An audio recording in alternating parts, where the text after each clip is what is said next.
এত সুন্দর তেলাওয়াত, এত সুন্দর কোরআন বাধা দিয়ে রাখে লোকেরা। শুনতে পেরেছে, বুঝতে পেরেছে আল্লাহর কালাম, আপনিও সত্য নবী, ইসলাম ধর্ম সত্য ধর্ম। আর দেরি করতে চাই না, আমাকে এই মুহূর্তে কালেমা পড়াইয়া মুসলমান বানায় দেন। আমিন الناس من يتخذ من دون الله أندادا يحبونهم كحب الله والذين آمنوا أشد حبا لله ولو يرى الذين ظلموا إذ يرون العذاب أن القوة لله جميعا لتجدن أشد الناس عداوة للذين آمنوا اليهود والذين أشركوا ولتجدن أقربهم مودة للذين آمنوا الذين قالوا إنا نصارى মুসলমান পূর্বের যুগের সকল আসমানি কিতাবের ভিতরে যা আছে, কোরআনের এক আয়াতের ভিতরে তা আছে। অতএব আমি চিন্তা করে বের করলাম পূর্বের যুগের সকল আসমানি কিতাবের বিষয়বস্তু যেই কোরআনের এক আয়াতের ভিতরে পাওয়া যায়, এই কোরআন আল্লাহর কালাম হওয়ার ব্যাপারে আর কোনো সন্দেহ নাই। এই জন্য আমিও কালেমা পড়ে মুসলমান হয়ে গেলাম। নবীর দরজার সামনে দাঁড়িয়ে আছেন, এমন সময় একজন ব্যক্তি রোম থেকে আগত, বর্তমান ইটালি থেকে আগত একজন মানুষ মসজিদে নববীতে প্রবেশ করতেছেন আর উঁচু আওয়াজে কালেমায়ে শাহাদাত পড়তেছে। তোমর জিজ্ঞেস করেন, কি ভাই এই মাত্র কালেমা পড়ে মুসলমান না আগে থেকেই তুমি মুসলমান ছিলা?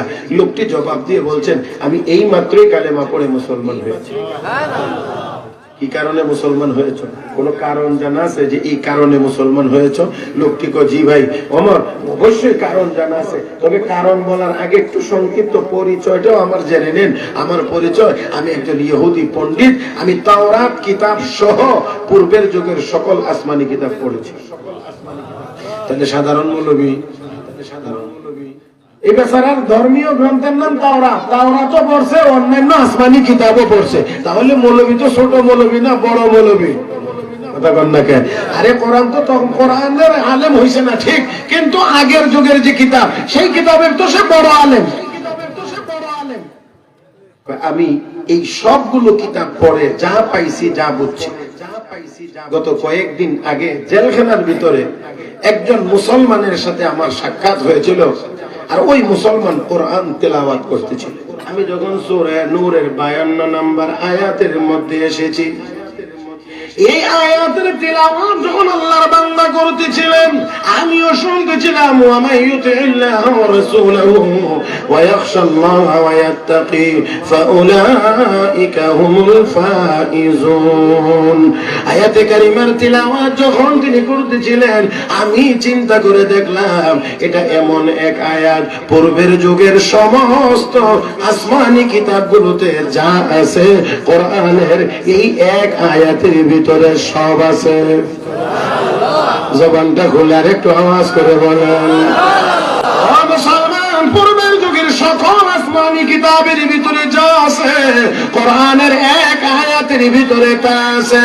অতএব আমি চিন্তা করে বের করলাম পূর্বের যুগের সকল আসমানি কিতাবের বিষয়বস্তু যেই কোরআনের এক আয়াতের ভিতরে পাওয়া যায়, এই কোরআন আল্লাহর কালাম হওয়ার ব্যাপারে আর কোনো সন্দেহ নাই। এই জন্য আমিও কালেমা পড়ে মুসলমান হয়ে গেলাম। আমার ভাইরা, তাহলে বোঝা গেল কোরআনের তেলাওয়াতের দ্বারা কাফের বেঈমান মুসলমান হয়। কথা বলে কাফের বেঈমান কোরআনের তেলাওয়াত শুনলে মুসলমান হয়। এ বন্ধু, নিশ্চয় আপনারা আমরা জানি আমার আপনার নবী রাহমাতুল লিল আলামিন শুধুমাত্র কোরআনের তেলাওয়াত করেছিলেন, আর তেলাওয়াত শুনে অসংখ্য অগণিত কাফের বেঈমান কালেমা পড়ে মুসলমান হয়েছিলেন। আমার বন্ধুরা, এই জন্যই তো আবু জাহেলের ভালো লাগতেছিল না, তেলাওয়াত চলতে দেওয়া হবে না, তেলাওয়াত চালানো যাবে না। যেখানে তেলাওয়াত হবে হট্টগোল গন্ডগোল করো, যাতে করে নির্বিঘ্নে তেলাওয়াত করতে না পারে। তাহলে বোঝা গেল কোরআনের তেলাওয়াতের বিরোধিতা করা এটা আবু জাহেলের কাজ। এখানে আরেকটু ভলিউম বেশি দরকার। আমার ভাইয়েরা, এখনো মাঝে মাঝে দুই একটা কোলাঙ্গার এই দেশে আছে, পাওয়া যায়। মাঝে মাঝে একটু আওয়াজ করে উঠে মাদ্রাসা বন্ধ করে দেওয়া দরকার, আজান বন্ধ করে দেওয়া দরকার। এত মাদ্রাসার কি দরকার? আমার ভাইয়েরা, মাঝে মাঝে এমন কিছু আবিষ্কার হয়, দুই একটা মাঝে মাঝে একটু মাথা ছাড়া দেয়। আমার ভাইয়েরা, আমি বলি ১,৫০০ বছর আগে আমার নবীর কোরআনের তিলাওয়াতে বাধা দিয়েছিল আবু জাহেল। কিয়ামত পর্যন্ত যারা কোরআনের বিরোধিতা করবে তারাও অবশ্যই আবু জাহেলের নাতিপতি। সন্দেহ আছে? সন্দেহ আছে? আজান বন্ধ করে দিতে হবে, কোরআনের মাদ্রাসা বন্ধ করে দিতে হবে। কেন? যেই দেশের শতকরা ৯৪% মানুষ মুসলমান, এই দেশের অলিতে গলিতে মসজিদ থাকবে, এই দেশের অলিতে গলিতে মাদ্রাসা থাকবে। এটাই স্বাভাবিক।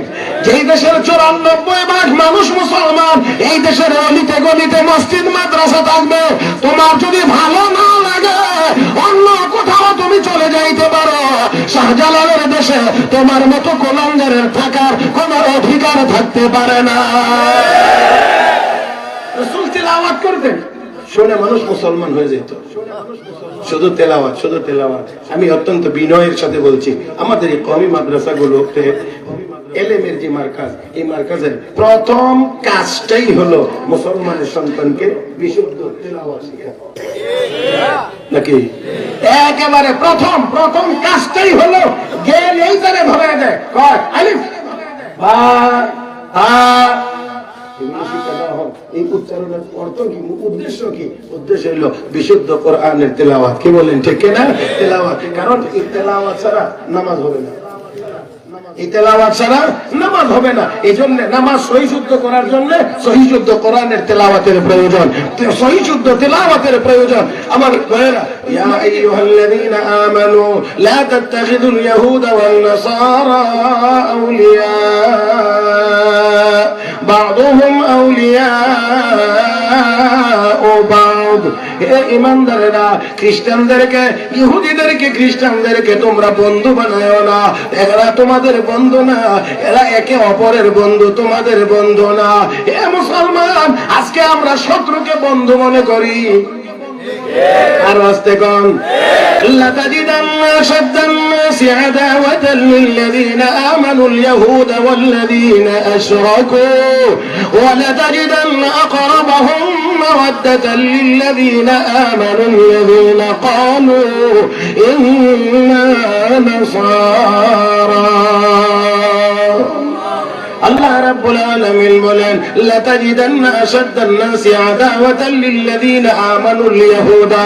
হে নবী, আপনি উম্মতের মানুষের মধ্যে দেখবেন যারা ইহুদি, তারা হলো মুসলমানদের সবচেয়ে বড় শত্রু।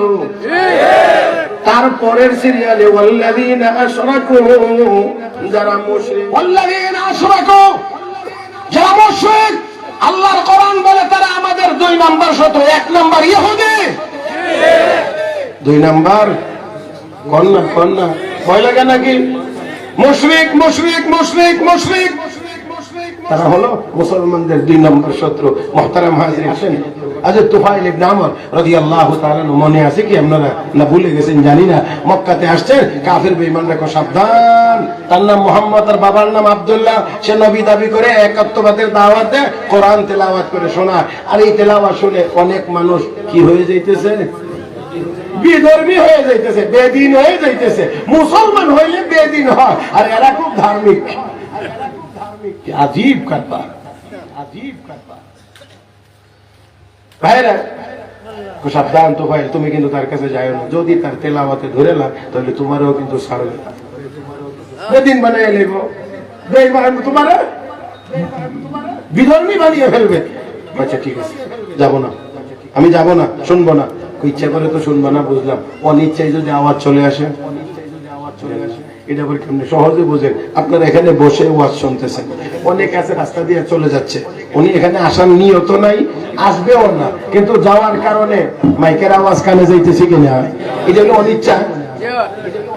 এখন তুমি ইচ্ছা করে যাইবা না। এখন মুহাম্মদ যদি তেলাওয়াত করে জোরে কোন সাল্লাল্লাহু আলাইহি ওয়াসাল্লাম যদি তেলাওয়াত করে তোমার কানে তো অনিচ্ছা আইসা আওয়াজ, তো তখন কি করবা?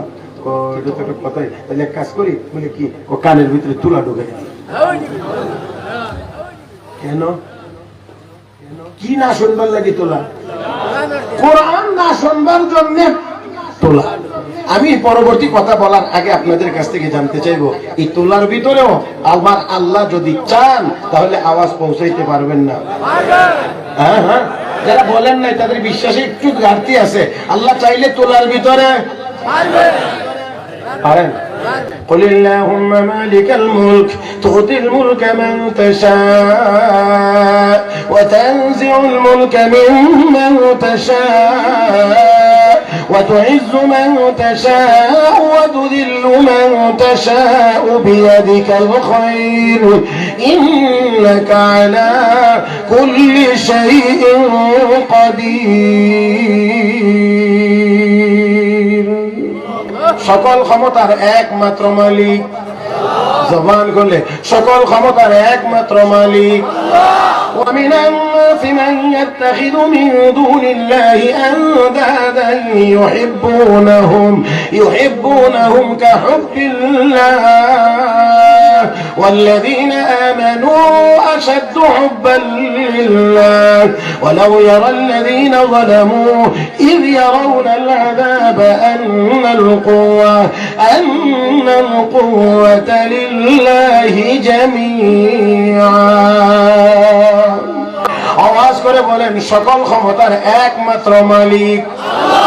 আমি আর আপনি হাত নাড়াইতে, আমি হাত নাড়াইতে আছি, এটাও আমার ক্ষমতা না, এটা আমার আল্লাহর দেওয়া। এই জন্য বলছে অনেক মানুষ আছে হাত আছে কিন্তু নাড়াইতে পারে না, অনেক মানুষ তার পা আছে হাঁটতে কয় না পারে না, না না ও মুসলমান পারে না। অনেক মানুষ কান আছে শোনে না, অনেক মানুষ জবান আছে কথা বলতে পারে না। তাহলে বোঝা গেল প্রকৃত মালিক এগুলোর আমি আপনি কেউ না, প্রকৃত মালিক প্রকৃত মালিক। আমানত চন্দ রোজা নজদে মাস দর হাকিকত মালিকে হর শে খোদা, সবগুলো আমার আপনার কাছে আমানত। প্রকৃত মালিক প্রকৃত মালিক আল্লাহ। এই জন্য আমার আল্লাহ মাঝে মাঝে হাত অচল করে দেন, পা অচল করে দেন, কথা বলার শক্তি আমার আল্লাহ কেড়ে নিয়ে যান, শ্রবণ শক্তি নিয়ে যান, জ্যোতি পা চোখের জ্যোতি আল্লাহ নিয়ে যান, নিয়ে বুঝায় দেন রে বান্দা এইগুলি দিয়েই তো তোর বাহাদুরি। কথা গোনা এইগুলি দিয়ে তো হাঁটতে পারিস, কথা বলতে পারিস, হাত নাড়াইতে পারিস, কান দিয়ে শুনিস, কথা বলতে পারিস, এই জন্যই তো তোর বাহাদুরি। এই জন্য আমি দেখ একটু সামান্য যদি চাই তাহলে কিন্তু তোকে আমি লক করে দিতে পারি, তোকে আমি অচল বানাইয়া দিতে পারি। এটা শুধু এক দুই জনের বেলায় পারেন, সবার বেলা মনে হয় পারেন না, সবার বেলা পারেন। আমার আল্লাহ একটু একটু বোঝায়া দেন, হে বান্দা সাবধান হয়ে যা, সতর্ক হয়ে যা, সাবধান হয়ে যা, সতর্ক হয়ে যা। হে বান্দা যা কিছু তুই তোর দেখোস না কেন, যেইগুলো তোর মনে করিস না কেন, একটাও তোর না, সবগুলো একমাত্র আমার, একমাত্র আমি আল্লাহ।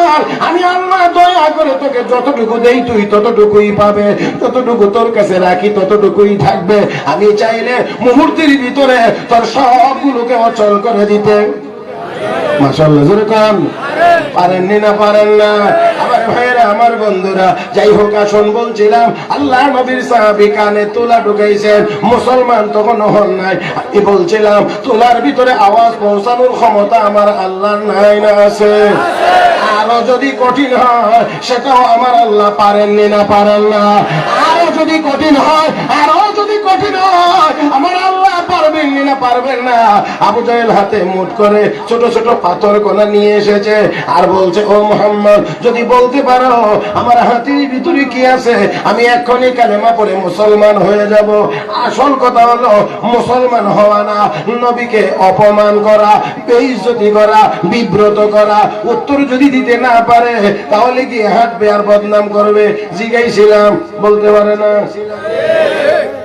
হাতের ভিতরে কি আছে? ছোট ছোট পাথর কণা নিয়ে মুঠ করে নবীর সামনে বলছেন। আচ্ছা বলেন, হাতের ভিতরে কি আছে?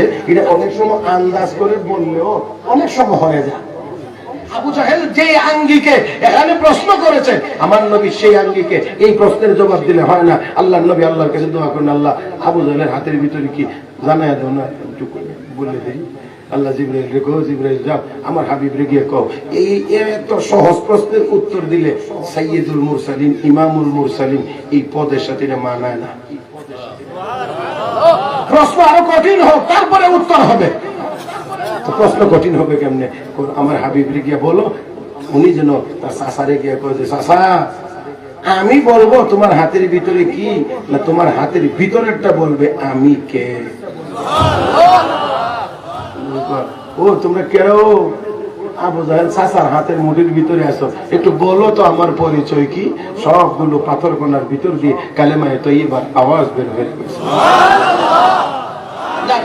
আচ্ছা তুফাইল ইবনে আমর কানে না কি দিছে? আল্লাহ মনে নাই, মনে হয় তুলা দিছে। কি কি কারণে, কি জন্য? কোরআনের আওয়াজ যেন কানে প্রবেশ করতে না যেন পারে। ওই জালেমেরা চিন্তা করে দেখ, হিসাব করে দেখ, তোর দাদারা আগেও এই কাম করছে, কিন্তু ভাষণে ঠেকায় রাখতে। হযরত আকদাস মুনাজির ইসলাম আল্লামা রাহমাতুল্লাহ কিরানবী রাহমাতুল্লাহি আলাইহি এক মঞ্চে ভাষণ দিতে গিয়ে ঘোষণা দিলেন, হে মুসলমানেরা, আমি কোরআনের একটি আয়াত তেলাওয়াত করব, যদি তেলাওয়াতে ভুল হয় সংশোধন করে দেওয়ার মতো কোন হাফেজ কি এখানে আসো? বলা মাত্রই 200 হাফেজে কোরআন পড়েছে। সুবহানাল্লাহ। বুঝাইয়া দিলেন, কাগজে লেখা কোরআন পানিতে ডুবাইয়া দিতে পারবা, আগুন দিয়ে জ্বালিয়ে দেবা, কিন্তু মুসলমানের সিনার ভিতরে যে কোরআন আছে, এই কোরআন তুমি কোন আগুন দিয়ে জ্বালাইবা, কোন পানি দিয়ে ডুবাইবা? হে মুসলমান, যদি আমি বলি আল্লাহ না করুন, আল্লাহ না করুন, দুনিয়ার কোন জালেম যদি এখন সারা দুনিয়াতে যত কোরআনের কপি আর ভলিউম আছে সবগুলো ভলিউম যদি আগুন দিয়ে জ্বালিয়ে দেয়, সকালবেলা সন্ধ্যা হওয়ার আগে আগে মুসলমান আবার লক্ষ লক্ষ কোরআনের কপি তৈরি করে ফেলবে। কি কোন আপনারা এমন হাফেজ আছে না? এবার এখানে তোলা ঢুকাইলেন, তিনি বলেন এমন করে ঢুকাইলাম, সামনে দাঁড়িয়ে কোনো মানুষ কথা বললে আমি শুনি না। আমি আবার কাবার দিকে রওনা করলাম। রওনা করার আগে জেনে নেওয়ার চেষ্টা করলাম মুহাম্মদুর রাসূলুল্লাহ কোন দিক দিয়ে আছেন। আমার ভাইরা, তিনি যদি এই দিকে, তো আমি রওনা করব এই দিকে। এবার যেই দিকে নবী, উল্টা দিক থেকে রওনা করেছে, যাতে নবীর সাথে দেখা না হয়, সাক্ষাৎ যেন না হয়, তেলাওয়াতের আওয়াজও যেন শুনতে না হয়। তারপরেও আছে কানে তোলা, নবীর কাছে যাবে না। এবার তিনি বলেন রওনা করলাম। চলতে চলতে চলতে চলতে হঠাৎ আমার চোখ একবার গিয়ে পড়ে গেল মুহাম্মদুর রাসূলুল্লাহর চেহারা মোবারকের উপরে। আর একটু জোরে। ও ভাইরা, এমনিতেই তো চোখ এদিক ওদিক একটু বেশি দৌড়া, আর যেই দিকে না করবেন সেই দিকে বেশি যায়। যেদিকে না করবেন এই দিকে আরো বেশি যায় আমার ভাইয়েরা। আর এখানে তো তার না, যেই জায়গায় না এটাই আসলে হা। আরে দেখবো তো তুমি নবীরে দেখতে, নবীর সাহাবী হযরত আব্দুল্লাহ ইবনে যায়েদ ইবনে আব্দুর রাব্বিহি নবীর ইন্তেকালের খবর পাইছেন, বাগানে কাজ করতেছিলেন, সাথে সাথে কাজ কাম বন্ধ করে ওযু করে 2 রাকাত নামাজ পড়ে, কো মালিক, যে চোখ দিয়ে এতদিন তোমার হাবিবের চেহারা দেখাইছো, তোমার হাবিবকে নিয়ে গেছো, এই চোখ আর আমার দরকার নাই, আমি এই চোখ দিয়ে দুনিয়ার আর কাউকে দেখতে চাই না। তিনি বলেন আমার নজর পড়ে গেছে নবীর চেহারা মোবারকের উপরে। যেই মাত্র করে নজর পড়ে গেছে, এখন আর আমার মন সামনের দিকে আগায় না, কদম সামনের দিকে ওঠে না, আমার মন শুধু চায় নবীর কাছে যাওয়ার জন্য। আল্লাহু আকবার। আমার মন শুধু চায় নবীর কাছে যাইতে, নবীর কাছে না গিয়ে আর পারি না, না গিয়ে আর পারি না। আমার আপনার নবীর চেহারা মুবারক এত সুন্দর, এত সুন্দর চেহারা আমার আল্লাহ অতীতেও বানান নাই, কিয়ামত পর্যন্ত আর বানাইবেন না। এ বন্ধু, আমরা সবাই জানি আমার আপনার নবী শেষ নবী, খাতামুন নবীর, নবীর উপরে সে নবুয়ত শেষ। শুধু তা না, কিতাবে লিখে আমার আপনার নবী পর্যন্ত এসে নবুয়ত যেমন শেষ, আমার আপনার নবীর উপরে এসে হুসন জামাল তথা সৌন্দর্য শেষ। মানে আমার নবীর চাইতে আর বেশি সুন্দর কোন মানুষ দুনিয়াতে কোনদিন আগমন করবে? তো আমার আপনার নবীর সুন্দর চেহারা মুবারকের উপরে যখন নজর পড়ে গিয়েছে, এবার তিনি বলেন আমার মনে চায় শুধু ওই দিকে যাইতে, ভিন্ন দিকে আর যাইতে পারি না, আমার কদম চলে না, আমার পা চলে না। এবার নবীর দিকে যাইতে শুরু করলাম, কাছাকাছি চলে গেলাম। যতটুকু কাছে গেলে একজন মানুষ আরেকজনের আওয়াজ শুনতে পায়, তার চাইতেও আরো একটু দূরে থাকার পরেও আল্লাহর নবীর কণ্ঠের তেলাওয়াতের আওয়াজ আমার আল্লাহ আমার কানের তোলার ভিতরে পৌঁছায় দিয়েছে। আমি শুনি গনগন করে তেলাওয়াত। আমি আপনাদেরকে জিজ্ঞেস করব, কিসের তেলাওয়াত? কন্যা কিসের তেলাওয়াত? কিসের তেলাওয়াত? কার জবানে? এখানে কিন্তু বুঝার আছে, কোরআন কালামুল্লাহ, তিলাওয়াত করেছেন রাসূলুল্লাহ। আমার ভাইরা, কোরআন কালামুল্লাহ, তিলাওয়াত করেছেন রাসূলুল্লাহ। আমার আপনার নবীর জবানে কোরআনের তিলাওয়াত কত মজা, তার তো কোনো নমুনা আমি দেখাইতে পারবো না। আমার ভাইরা, আমার বন্ধুরা, যারা শুনেছে তারা বলতে পারবে নবীর জবানে কোরআনের তিলাওয়াত কত মজা ছিল। আমার ভাইরা, তবে আমরা আশাবাদী, আল্লাহ যদি দয়া করে আমাদেরকে জান্নাত দেন, ওই জান্নাতের ভিতরে আমরাও ওই কোরআন তেলাওয়াতের অনুষ্ঠানে নবীজির জবান থেকে তেলাওয়াত শুনতে পারবো। আমার ভাইয়েরা, বিশ্ব নবী রাহমাতুল লিল আলামিনের তিলাওয়াতের আওয়াজ কানের ভিতরে গিয়ে যখন পৌঁছে গিয়েছে, তিনি বলেন এত মজার তেলাওয়াত, এত সুন্দর তেলাওয়াত জীবনে শুনি নাই, কেউ করছে বলে জানি না। কাছাকাছি চলে গেলাম, এবার নিজের হাতে নিজের কানের তোলা পরিষ্কার করতে লাগলাম। চিৎকার মেরে বলেন আল্লাহু আকবার। আল্লাহ বলেন, وَإِذْ يَمْكُرُ بِكَ الَّذِينَ كَفَرُوا لِيُثْبِتُوكَ أَوْ يَقْتُلُوكَ أَوْ يُخْرِجُوكَ وَيَمْكُرُونَ وَيَمْكُرُ اللَّهُ وَاللَّهُ خَيْرُ الْمَاكِرِينَ। তোরা ষড়যন্ত্র করবে আর আমি আল্লাহ আমার হিকমত খাটাইবো, কৌশল করব। আমার কৌশলের সামনে কারো ষড়যন্ত্র চলে না, চলবে না। এবার নিজের হাতে নিজের কানে তুলা পরিষ্কার করলেন। আমার ভাইরা, এবার পরিষ্কার করে গিয়ে সোজা দাঁড়িয়ে গেলেন নবীজির পিছনে। রাহমাতুল লিল আলামিনের কণ্ঠে কোরআনের তিলাওয়াত শুনছেন। তোফাইল ইবনে আমর এক পর্যায়ে আর নিজেকে ধরে রাখতে পারেন না, আর সহ্য করতে পারছেন না।